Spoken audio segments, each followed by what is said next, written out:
Hello guys, कैसे हैं आप सभी। आपने वेलोसिटी के बारे में सुना है, आपने एक्सेलरेशन के बारे में सुना है। दोनों ही वेक्टर क्वांटिटीज हैं। आज मैं आपको एक नई क्वांटिटी से इंट्रोड्यूस करने जा रहा हूं। उस क्वांटिटी का नाम है मोमेंटम। तो बच्चों, मोमेंटम है क्या? आइए हम लोग इसको समझते हैं। मोमेंटम एक कंबाइंड इफेक्ट है मास और वेलोसिटी का। मैं आपको एक एग्जांपल देकर समझाता हूं। हमारे पास एक क्रिकेट की बॉल है और एक टेनिस की बॉल है। तो बताइए किसका मास ज्यादा होगा? ऑब्वियसली क्रिकेट बॉल की का मास ज्यादा होगा। तो मोमेंटम किसका ज्यादा होगा? ऑब्वियसली क्रिकेट बॉल का मोमेंटम ज्यादा होगा, क्योंकि जो मोमेंटम है it is the combined effect of mass and velocity. हम इसको कैसे डिफाइन करते हैं?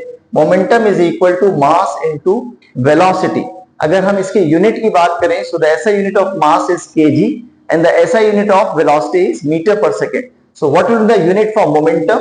The unit for momentum will be kg meter per second, right?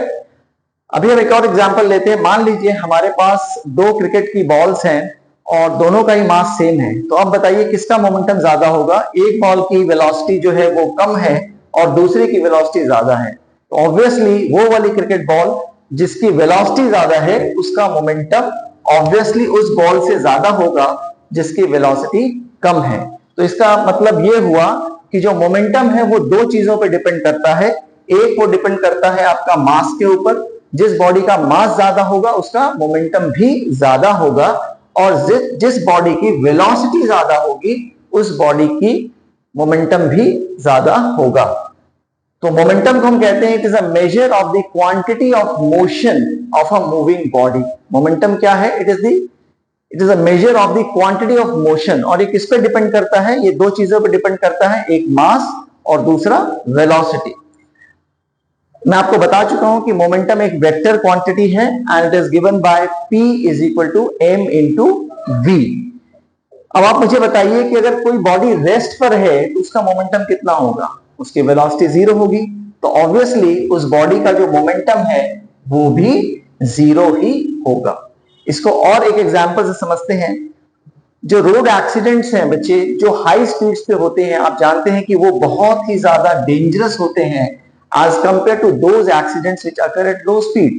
The reason is again momentum। क्यों? अगर कोई व्हीकल हाई स्पीड पर है, उसका मास भी ज्यादा है और उसकी वेलोसिटी भी ज्यादा है, तो उसका मोमेंटम बहुत ज्यादा होगा। और अगर ऐसे केस में कोई एक्सीडेंट होता है तो उससे इंजरी और लॉस बहुत ज्यादा होगा।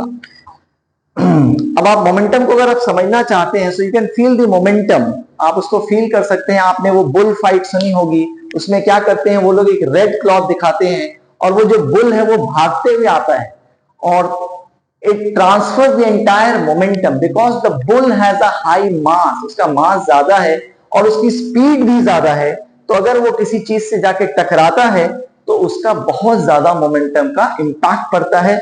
मोमेंटम को हम लोग क्रिएट नहीं कर सकते, इसको हम लोग डिस्ट्रॉय नहीं कर सकते।